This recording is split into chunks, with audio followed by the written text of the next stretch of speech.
Buenas tardes, hermanos, es una bendición estar con ustedes nuevamente en este tiempo especial en que estamos grabando las predicaciones para los días domingos, y hoy especialmente hemos querido hacer esta predicación continuando con el libro de Santiago este domingo en la tarde, para no cortar el diálogo con esta carta que nos ha sido de tanta bendición en este tiempo de tanta necesidad.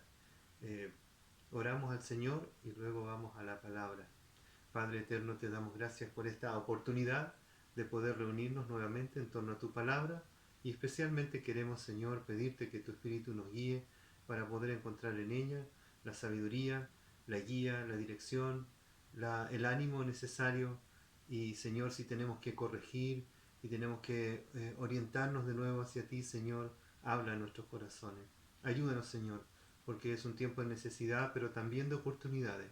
Señor, que tu iglesia se fortalezca, que haya un avivamiento en nuestros corazones, y empezando de allí pueda haber un avivamiento también para poder que tu iglesia sea cada vez más eficaz en su labor. Te lo pedimos en el nombre de Cristo. Amén. Bueno, el libro de Santiago nos ha estado ayudando y nos ha estado exhortando y nos ha estado desafiando a vivir una fe activa, una fe llena de frutos, y ese desafío el Señor no solo nos lo dice de palabra, sino que nos pone en un escenario donde hemos tenido que ejercer todo esto que hemos ido aprendiendo a lo largo del estudio de Santiago. Eh, Creo personalmente que nunca un estudio como el de esta carta de Santiago ha sido tan eficiente en el momento oportuno. El Señor es sabio. Y el otro día comentaba con alguien, no solo nos da la lección, sino que nos saca de la sala de clase y nos pone para que podamos experimentar, vivir, practicar y examinarnos a la luz de lo que nos está enseñando. Así que la carta de Santiago ha sido muy, muy pertinente para el día de hoy. Santiago tiene esta particularidad que tienen el lenguaje judío, los em, escritores judíos siempre en sus escritos usaban mucho las preguntas retóricas para poder abrir conversaciones e introducir temas y dialogar con algunas temáticas. Santiago no es la excepción, él hace este ejercicio de hacer muchas preguntas. Así que comenzamos con preguntas. Y por ejemplo, nos podríamos preguntar um, cómo están nuestras relaciones en nuestro hogar, y cómo están las relaciones en nuestro matrimonio, cómo están las relaciones en nuestra familia, con nuestros hijos, cómo está nuestra relación con Dios, con nuestro Padre Celestial. Cómo estamos administrando este tiempo de prueba. ¿Qué ha salido de nuestro corazón en medio de esta situación? ¿Qué estamos aprendiendo? ¿En qué nos estamos enfocando? ¿Qué has descubierto en tu corazón que debes cambiar, que debes mejorar? ¿Qué ajustes estás haciendo en tus disciplinas personales? Eh, Hay un ejemplo muy común, ¿no?, que normalmente se usa para entender esta forma de dialogar. Por ejemplo, tú vas al médico y el médico, las primeras cosas que te hace: ¿cómo estás? ¿Cómo te sientes? ¿Qué te duele? ¿Dónde te duele? ¿Cuáles son tus síntomas? ¿Qué crees tú que tienes? Y él le está examinando. Se llama examen porque a través de las preguntas él va a ser orientado hacia un buen diagnóstico. Y lo que hace entonces Santiago es que nos ayuda a través de hacernos preguntas para que nosotros podamos hacer un buen diagnóstico de nuestra situación en nuestra relación con el Señor y en nuestra fe, que tiene que ver con las obras que también vienen aparejado con la fe. Hacernos preguntas es muy beneficioso para la vida. Y la carta de Santiago entonces nos hace muchas preguntas en este texto. Y vamos a leer el pasaje. Dice Santiago: ¿de dónde vienen las guerras y los pleitos entre vosotros?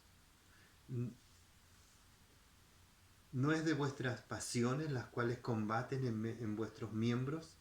Codiciáis y no tenéis, matáis y ardéis de envidia y no podéis alcanzar, combatís y lucháis, pero no tenéis lo que deseáis, porque no pedís, y pedís y no recibís, porque pedís mal para gastar en vuestros deleites. Luego de hacernos estas preguntas que son muy profundas y que tienen también junto con las preguntas algunas deducciones, eh, Santiago nos recuerda que los conflictos son originados en el corazón. Descubrimos que las respuestas a estas preguntas vienen de la sabiduría de Dios que aprendimos en el capítulo 3. ¿Se acuerdan ustedes que la sabiduría de Dios viene de lo alto? Entonces Santiago nos introduce a este tipo de sabiduría, que es de examinarnos profundamente el corazón. Entonces Santiago nos recuerda que los conflictos son originados en el corazón. ¿Y producto de qué? De las pasiones que combaten en nuestro interior. En contraste con la sabiduría humana, la sabiduría celestial produce una atmósfera de paz, una atmósfera que está exenta de conflicto. Pero cuando hay conflictos en tu corazón es porque no estás caminando por la sabiduría de lo alto. Entonces es una deducción o una examen claro de esto es que tú estás viviendo bajo la sabiduría de Dios y entonces eso produce, ese ciclo de vivir en la sabiduría de Dios va a producir paz en tu corazón. Tu corazón va a estar exento de conflictos. Va a haber una paz que va a mediar en tu corazón y que se va a exteriorizar en que tus relaciones van a estar exentas de conflicto. A lo opuesto, dice Santiago, que las pasiones que combaten en nuestros cuerpos van a producir un conflicto. ¿Y por qué las pasiones combaten en nuestro cuerpo? Porque nosotros estamos mirando a la sabiduría del mundo, que es terrenal, animal y diabólica, y que va a traer a nuestra vida conflicto. Por eso Santiago ahora nos pone en un escenario más práctico y nos invita a mirar este conflicto mucho más de cerca. La sabiduría terrenal da lugar a una permanente lucha interna, la cual se hace visible en una naturaleza conflictiva y egoísta en lo externo.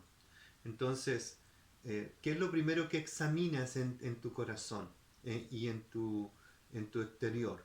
A veces es más fácil examinar el corazón por los frutos y otras veces examinas el corazón por las motivaciones internas. Entonces, en este caso, Santiago dice, es fácil examinar tu corazón por lo que ves en el exterior, por los frutos. Y si hay conflictos, si hay luchas, si hay egoísmo, si hay una búsqueda de alcanzar tus deseos, tus pasiones, es porque hay un conflicto interno en tu corazón. No hay paz. Algo está en conflicto en el interior de tu corazón y se exterioriza con estos actos de rebelión, de conflicto, de guerra, de luchas, de homicidios mentales a veces, de desear el mal del otro porque no cumplió tus propios deseos, porque la demanda a lo mejor de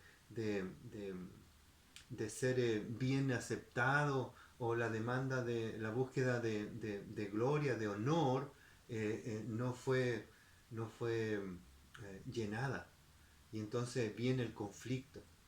En cosas muy cotidianas, por ejemplo, cuando demandas que tus hijos te obedezcan, porque tú eres su padre y porque tú eres tú y ellos son hijos, y a veces simplemente estás en conflicto, ese conflicto externo es porque en tu interior tú estás queriendo demandar la gloria de manera equivocada, el honor de manera incorrecta, la autoridad hacia los hijos y hacia tu esposa o hacia quienes trabajan contigo o en tus relaciones.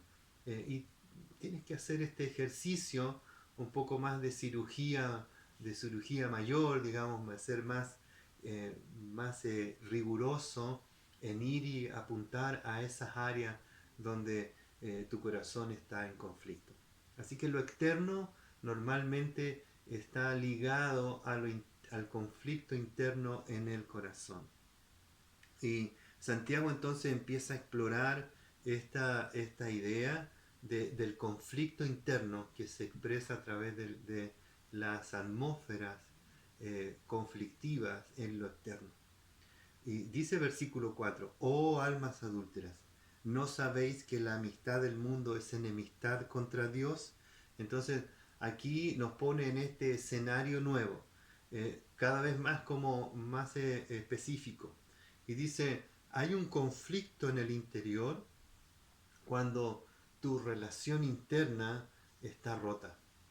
Y nos lleva a la relación más profunda, más importante, la relación más primaria que nosotros debemos cuidar.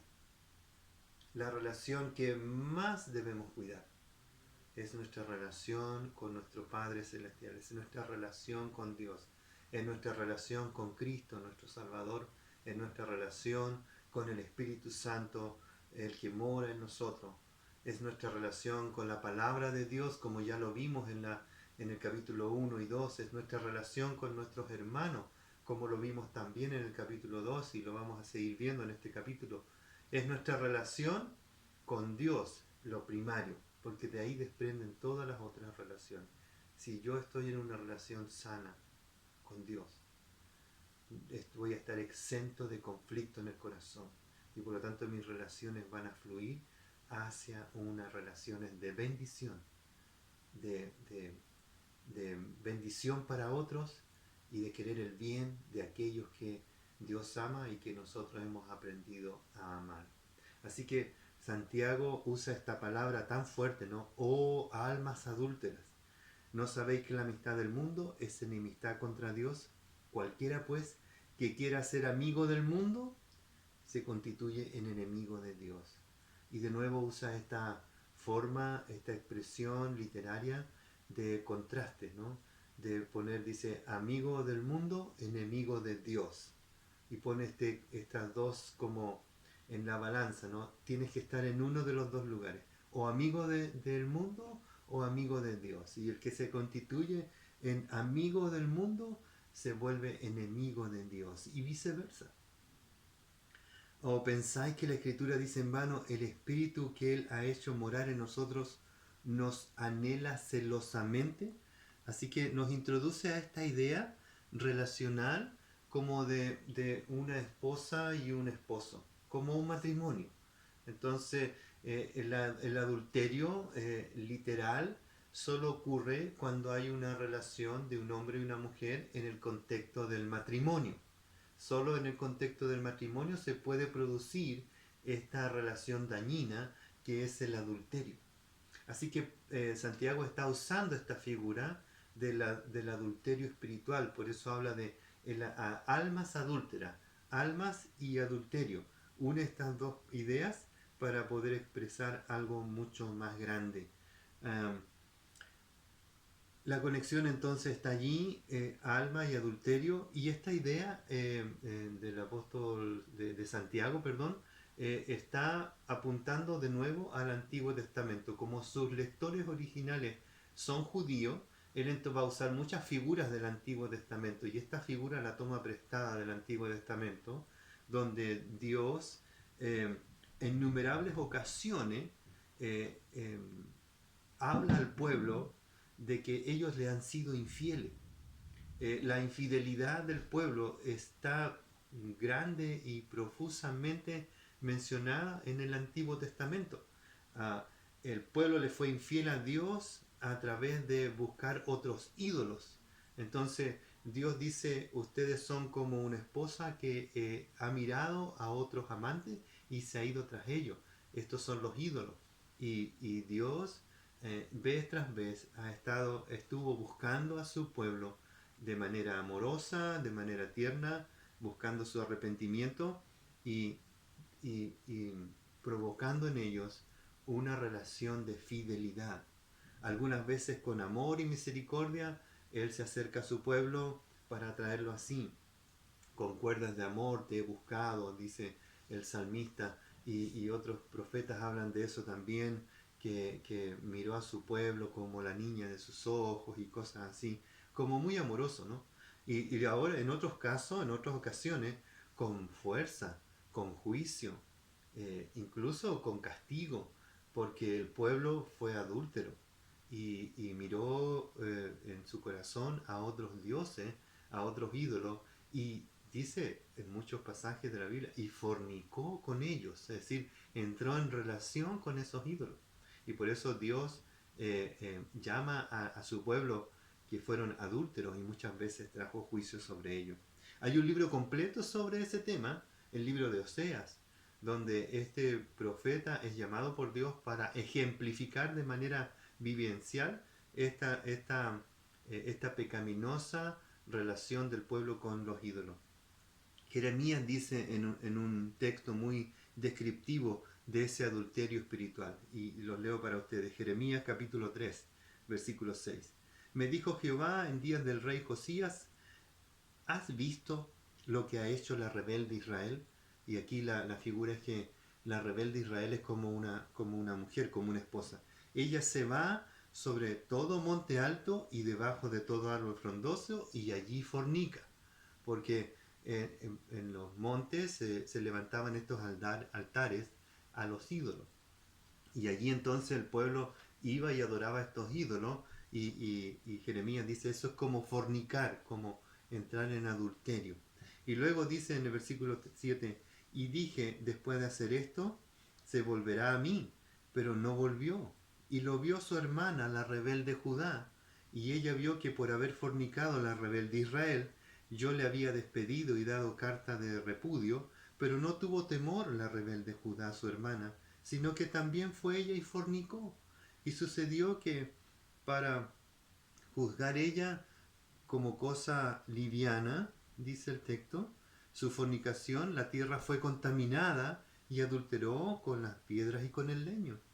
Así que fíjate cómo el adulterio es escrito aquí en el Antiguo Testamento. Así que cuando Santiago hace alusión a esto de, oh almas adúlteras, muchos de los judíos que tenían conocimiento del Antiguo Testamento, inmediatamente esta figura fue para allá y el escenario se le abrió. Para nosotros tenemos que leer y entender, ¿no? Pero para ellos era muy conocido esta figura de que el pueblo de Israel había sido adúltero, fornicando con otros dioses y entonces trayendo pecado a la relación con su Dios. Luego, en el Nuevo Testamento aparece el Señor Jesucristo. Jesús es comparado con el novio que viene a la tierra a buscar a su esposa, que somos nosotros, su iglesia. Y Él se convierte en ¿quién? En el novio. Y nosotros la novia del Cordero. Y un día serán las bodas del Cordero. ¿Ustedes han leído Apocalipsis? Las bodas del Cordero, donde todos estaremos con el Señor y cenaremos con Él y habrá un gran banquete y entraremos en relación con nuestro Dios, con nuestro esposo eternamente en el cielo. Pero antes de eso, previo a eso, nosotros se nos demanda que esperemos a nuestro novio, esperemos a nuestro Salvador, que va a venir a buscarnos y que va a venir a buscar a una novia que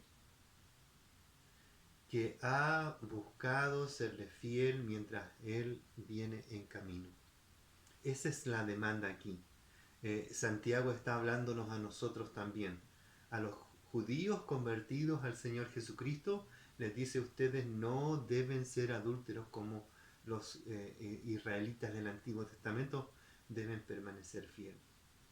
¿Y por qué lo dice? Porque en el corazón hay un apetito, en la carne hay un deseo que se convulsiona por causa de que hay muchos amantes en el entorno de nuestra vida como hijos de Dios.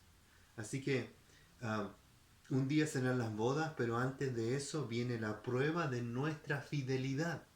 Santiago está hablando de las diversas pruebas y una de esas pruebas es la prueba de nuestra fidelidad a nuestro Señor y Salvador Jesucristo. Esta semana estuvimos en Semana Santa, que es la semana en que recordamos la pasión, muerte y resurrección del Señor Jesucristo.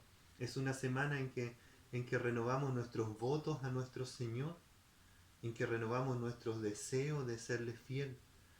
Hoy día deberíamos haber tenido Santa Cena, no podemos, pero en nuestro corazón nosotros nos inclinamos a nuestro Dios y renovamos nuestros votos con nuestro Señor y Salvador Jesucristo, ya sea en lo íntimo como familia. Nosotros estamos en este contexto de permanentemente renovar nuestros votos de fidelidad a Dios. Nosotros que estamos casados, los que hemos sido esposos, yo llevo más de 33 años de esposo, renuevo todos los días mi voto de amor hacia mi esposa. No es fácil a veces, pero otras veces es más fácil.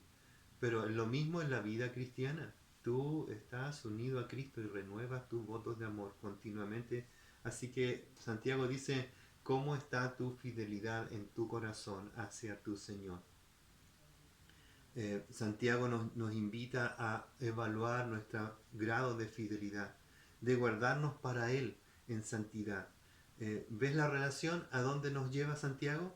Un alma que confiesa a Jesús como su Señor y es unido a Él por un vínculo de sangre, por un vínculo de amor, por un vínculo de poder, debe mantenerse puro y sin contaminación del mundo. Capítulo 2, versículo 27. Dios no dialoga Dios no dialoga con la sabiduría de este mundo, que es terrenal y diabólica. Dice que debemos mantenernos puros y sin contaminación del mundo, capítulo 2, versículo 27, que no debemos dialogar con la sabiduría de este mundo, ahí está, que es terrenal, animal y diabólica, versículo 3, capítulo 3, versículo 15. El apóstol Pablo, en su carta a los Romanos, capítulo 12, los primeros 3 versículos, nos dice que no debemos conformarnos a este mundo. Pedro nos dice en 2 de Pedro capítulo 1 versículo 4 que debemos huir de la corrupción que hay en el mundo. Juan nos dice que no debemos amar las cosas que están en el mundo en 1 de Juan capítulo 2, 15. En conclusión, para Santiago una prueba de fidelidad es en nuestra relación con Dios, tiene que ver con nuestra relación con el mundo. ¿Cuál es nuestra relación con Él? ¿Se acuerdan? Dice Santiago, el que ama al mundo se constituye enemigo de Dios. Si amas al mundo, estás constituyéndote en un adúltero para con Dios.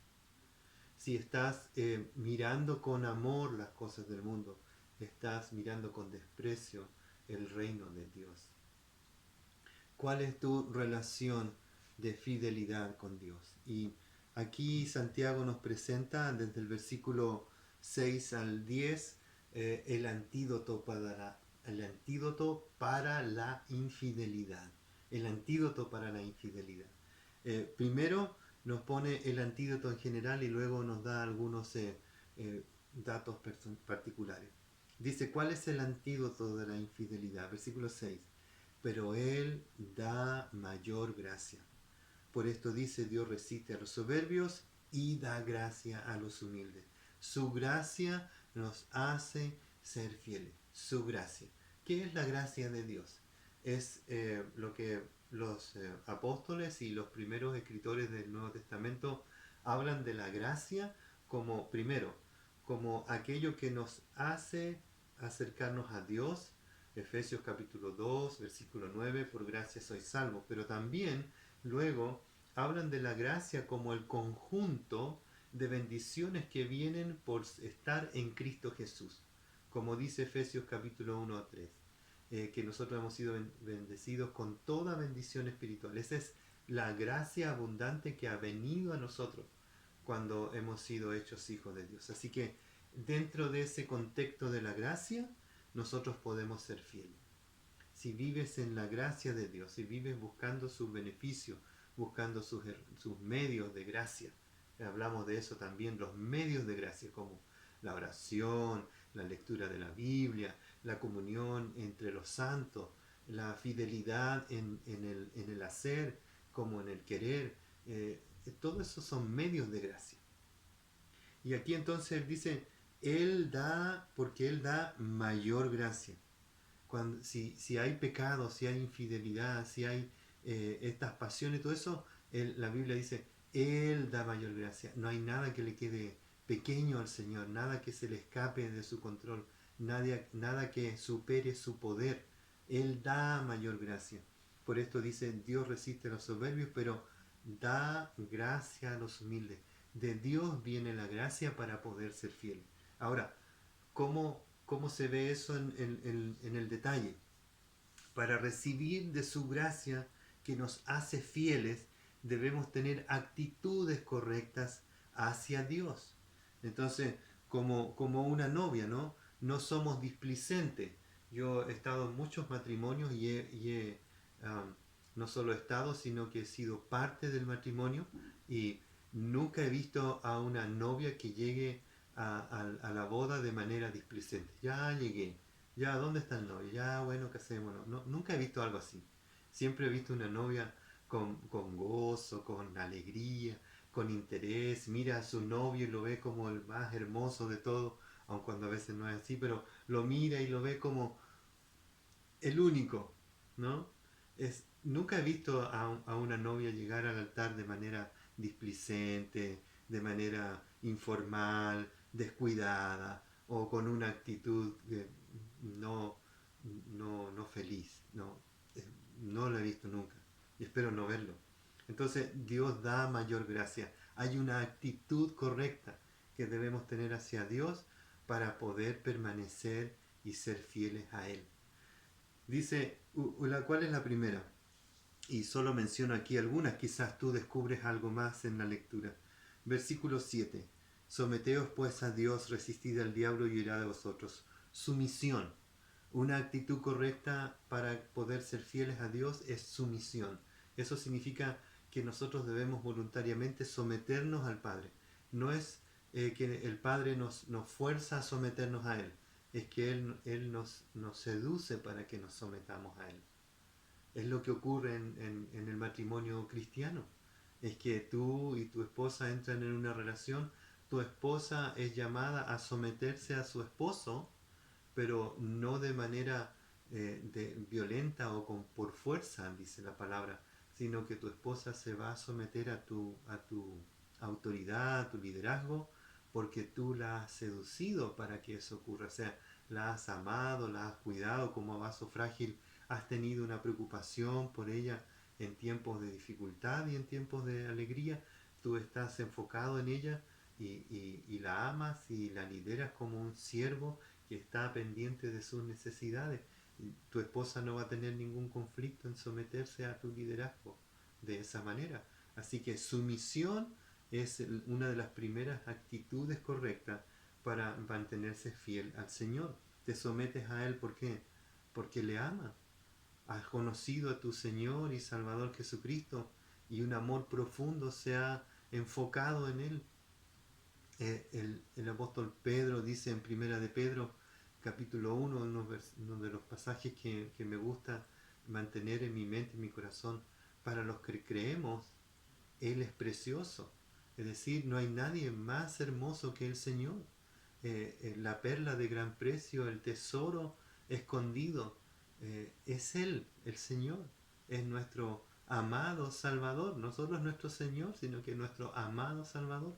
Tienes que encantarte con Él al leer las Escrituras, al leer los Evangelios, al leer las exaltaciones de su persona en las cartas de Pablo, de Juan, de Pedro, cómo ellos exaltan al Señor, porque le aman profundamente.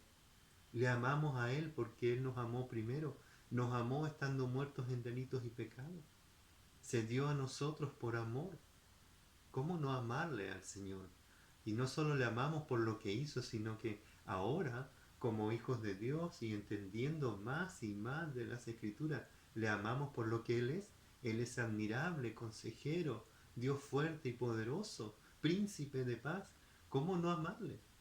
Así que nos sometemos a Él por amor.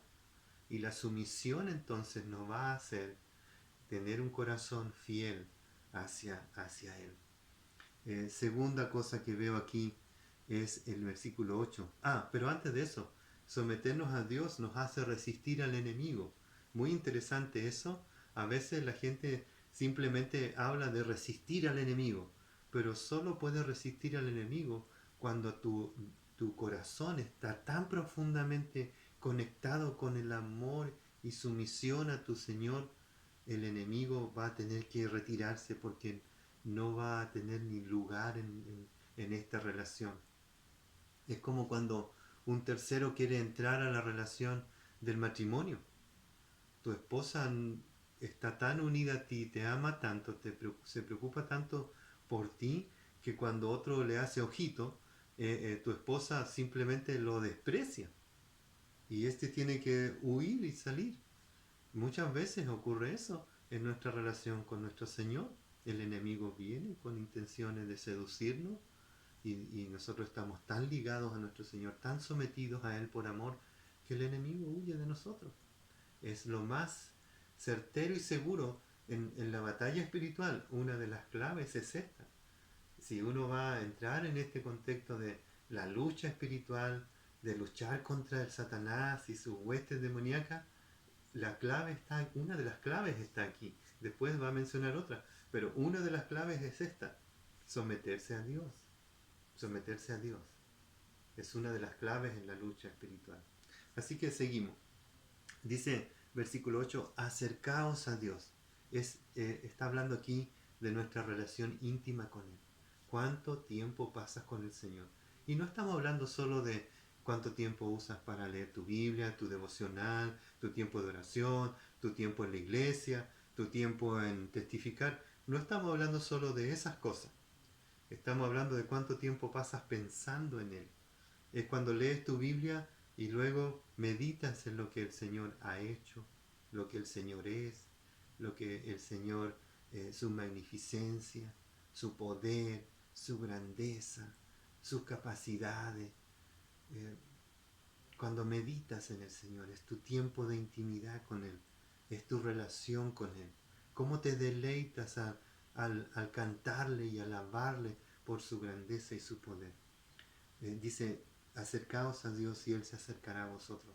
Pecadores, limpiad las manos, y vosotros los de doble ánimo, purificad vuestros corazones. Ahí está. Cuando nos acercamos a Dios, cuando entramos en comunión con Él, cuando estamos íntimamente relacionando con Él, nuestro corazón se empieza a limpiar de toda aquella cosa que contamina la relación. Y de nuevo volvemos al simbolismo del matrimonio. La promesa de serle fiel a nuestras esposas. Yo le prometí ser fiel a mi esposa, de no mirar a otra mujer como la miro a ella. Y aun cuando a veces tengo la tentación, pero pienso en ella, en cómo mi amor primario, ¿cierto? Cuando la conocí, por qué me casé con ella, cómo he disfrutado todos estos años, los frutos de nuestro amor que son nuestros hijos y ahora nuestros nietos.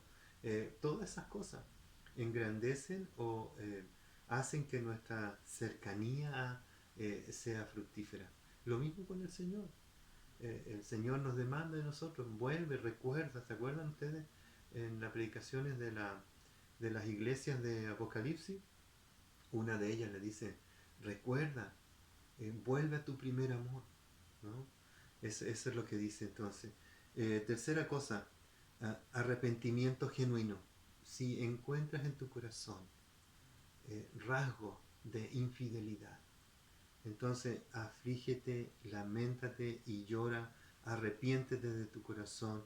Vuestra risa se convierte en lloro y vuestro gozo en tristeza. Humillaos delante del Señor y Él os exaltará. Humillaos delante del Señor y Él os exaltará. Hermano, este tiempo que Dios nos ha permitido estar en casa, con nuestra familia, pero también pasando más tiempo a solas con nuestro Señor, creo que es un tiempo que no debemos desperdiciar. Va a ser un tiempo en que probablemente muchos de nosotros vamos a retomar con más fuerza nuestra relación con el Señor. Y quizás hasta haya un avivamiento en nuestros corazones. Y que cuando volvamos como iglesia, volvamos purificados, gozosos, con ánimo y con entusiasmo de servir a nuestro Señor porque Él se lo merece todo. Estamos casados con Cristo. Según el apóstol Pablo en 2 de Corintios capítulo 11, 1 al 3, ojalá me toleraseis un poco de locura, sí toleradme, porque os celo con celo de Dios, muy parecido a lo que dice Santiago, pues os he desposado con un solo esposo, para presentaros como una virgen pura a Cristo. Pero me temo que como la serpiente con su astucia engañó a Eva, vuestros sentidos sean de alguna manera extraviados de la sincera fidelidad a Cristo. Varias cosas aquí, pero simplemente mencionar dos. ¿Estás casado con Cristo? ¿Estamos casados con Cristo? Y el Señor busca que nosotros tengamos una relación pura de fidelidad al Señor, de sincera fidelidad. Es lo mismo que dice Santiago, la prueba de tu fe se va a notar cuando en el mundo te seduzcan muchos amantes y tú vas a permanecer fiel a tu Señor. No vas a dialogar con el mundo, no vas a ser amigo de Él, no vas a escuchar, tus ojos no se van a desviar. El mundo coquetea con nosotros, hermanos, todos los días. El enemigo, Satanás, nos intenta seducir, produciendo, porque es príncipe de este mundo. Entonces usa el mundo para producir cosas y situaciones atractivas para los hijos de Dios. Y a veces el mundo coquetea con nosotros, nos hace ojitos, ¿no? Y nuestras pasiones se convulsionan en nuestro interior. Jesús nos dice que debemos orar y velar para que no entremos en tentación. Dios es siempre fiel, Cristo siempre fiel, es el novio fiel y nos ha dado un corazón que está unido a Él a través de su vida, a través de su muerte y su resurrección. Por su sangre hemos sido comprados por precio. Esa sangre es garantía de que somos suyos y su Espíritu nos ha sellado para asegurarnos nuestra herencia en el cielo, pero también el Señor nos demanda de nosotros: sé fiel en todo a tu Señor. Oremos. Padre, te damos gracias por esta oportunidad de exponernos tu palabra. Señor, tu palabra no vuelve a ti vacía, haga la obra en nuestro corazón y que haya un profundo examen a nuestra vida. No conozco el corazón de tus hijos, pero sí conozco tu palabra que puede hacerle bien a su corazón. Oro en esta tarde para que tu palabra pueda llegar al corazón de cada uno de nosotros y hacer la obra para la cual fue diseñada. El libro de Hebreos en el capítulo 4 nos dice que la palabra es una espada que penetra en lo profundo del corazón para ayudarnos a entender las intenciones de nuestros corazones. Ayúdanos, Señor, para entender cuál es nuestra relación contigo, y si hay infidelidad, te pido, Señor, que nos llenes con un corazón de humildad, con un corazón de aflicción, y que podamos estar a cuentas contigo. Bendice a tu iglesia, Señor, lo pedimos en el nombre de Cristo. Amén.